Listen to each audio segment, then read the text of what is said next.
Bonjour à toutes et à tous. Aujourd'hui, nous allons voir la révision sur le prisme.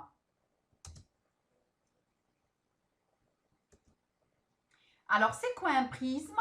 Donc, le prisme est constitué de deux dioptres. Donc, ça, c'est le premier dioptre et ça, c'est le deuxième dioptre. Alors, et ces deux dioptres, donc à l'intérieur, il y a, ça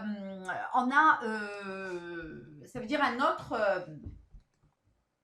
autre milieu qui est défini par un indice n. Alors donc, ici donc on a le rayon incident.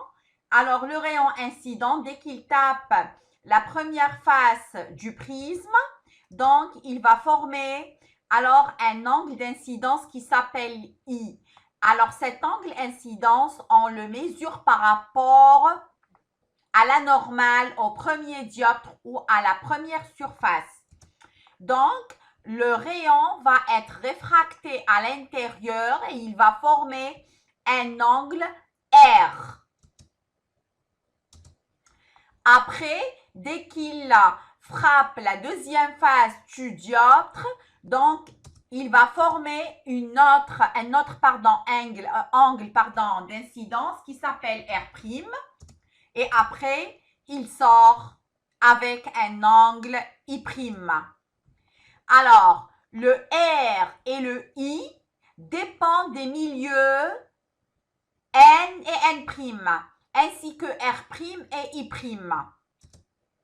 Et donc, si on prolonge les deux rayons incidents alors le premier rayon incident et le dernier rayon réfracté, donc ces deux-là vont former l'angle de déviation D.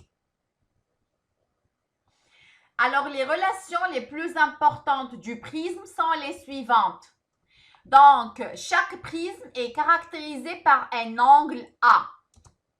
La première relation, c'est que A égale R plus R'.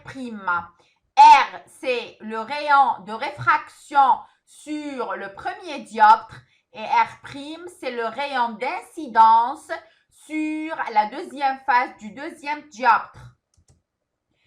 Alors, on applique les lois de Snell-Descartes sur les deux surfaces. Donc, sinus I égale N sinus R. Alors ici, on considère que le milieu extérieur, c'est de l'air.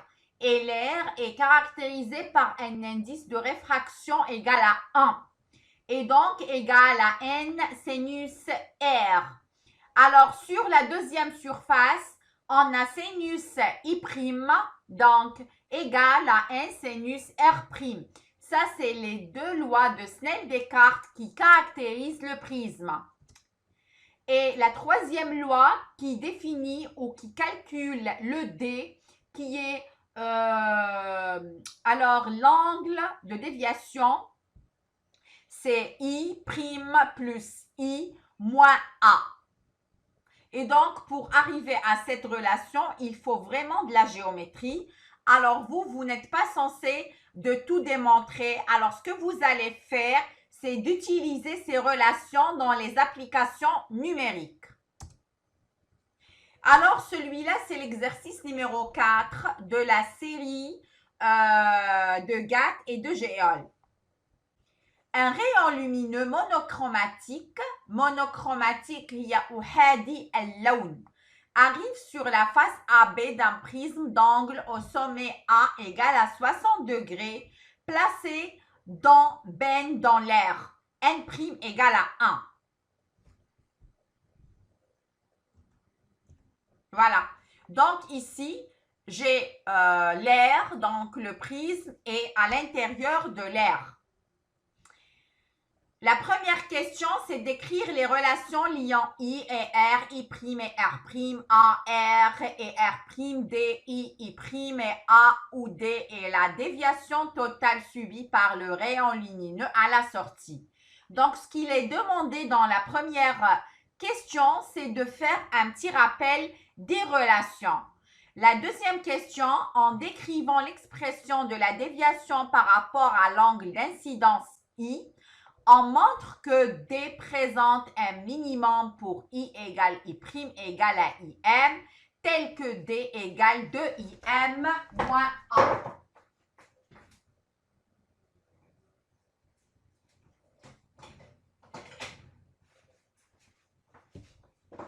Et après, il demande de calculer alors l'indice de réfraction du prisme pour que IM soit égal à 57 degrés.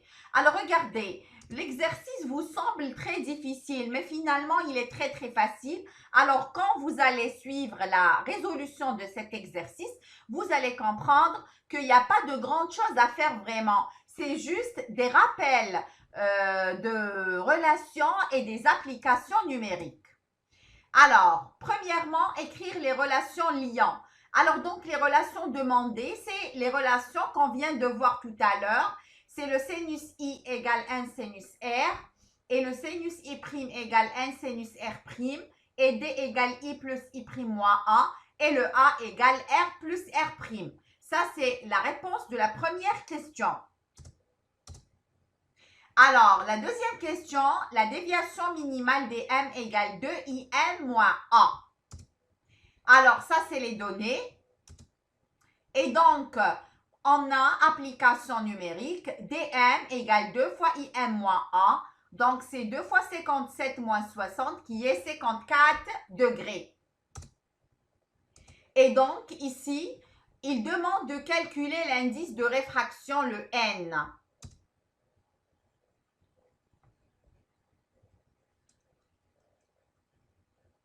Alors donc, pardon ici, alors échappé.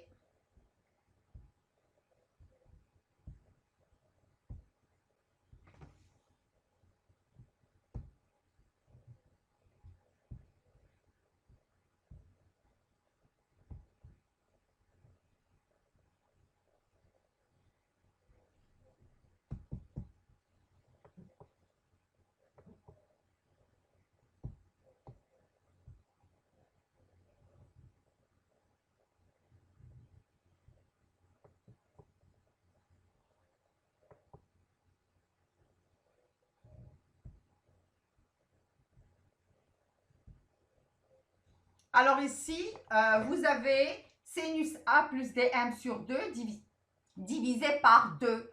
Alors, comment on est arrivé à cette relation? On est arrivé à cette relation alors en combinant les relations qui étaient au-dessus.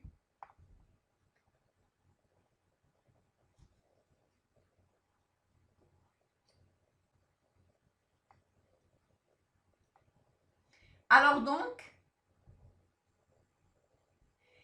dans le cas d'une déviation minimale, alors regardez, alors j'ai le N' qui est 1, sinus I égale à N sinus R. Et donc, ça, c'est I. Alors donc, qu'est-ce qu'on a aussi? On a le N sinus,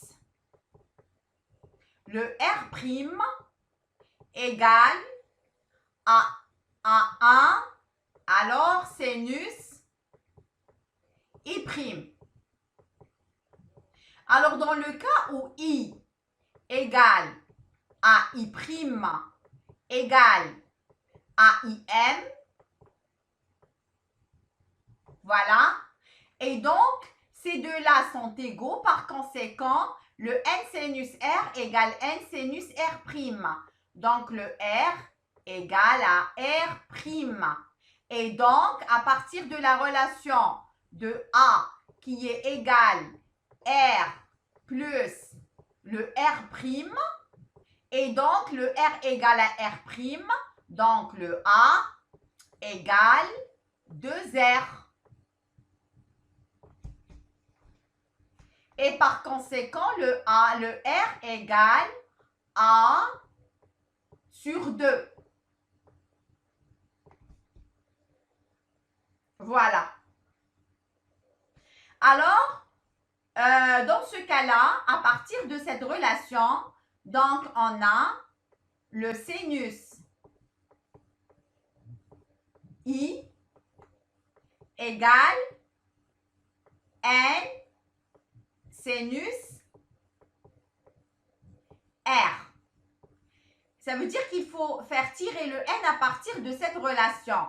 Et donc, le N égale sinus I, qui est IM dans le cas de la déviation minimale, divisé par le sinus R. Le sinus R, on l'a trouvé, le A sur 2. Donc, c'est sinus I, M sur sinus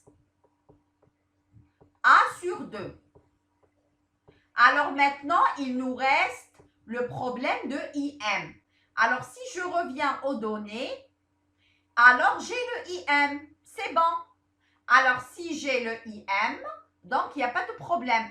Alors, mais on essaye de voir d'où vient cette relation. Alors, donc, je reviens sur le tableau. Alors, maintenant, le IM. Alors, donc, j'ai à partir de D qui est égal à 2 fois IM moins le A. Donc, IM, si je le tire de cette relation, égale D plus A sur 2. Et voilà. Et donc, je reviens ici et j'aurai, c'est le sinus D plus A divisé par 2, le tout sur sinus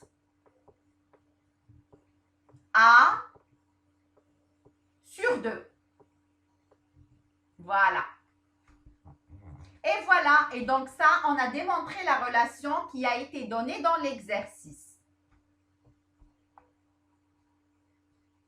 Alors, donc ici, c'est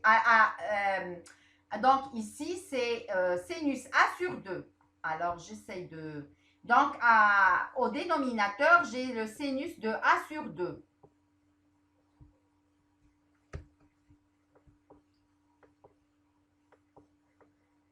Oh, je ne sais pas qu'est-ce qui se passe. Hein? Bon, c'est pas grave. Alors, donc, c'était ça pour aujourd'hui. Ça, c'était une petite révision pour le prisme. Ça, c'était le 4e exercice. Donc, dans les séances prochaines, on essaye de voir des exercices d'examen ainsi que le complément des séries des exercices qui sont sur la série GATGEOL. Alors, donc, je vous dis au revoir.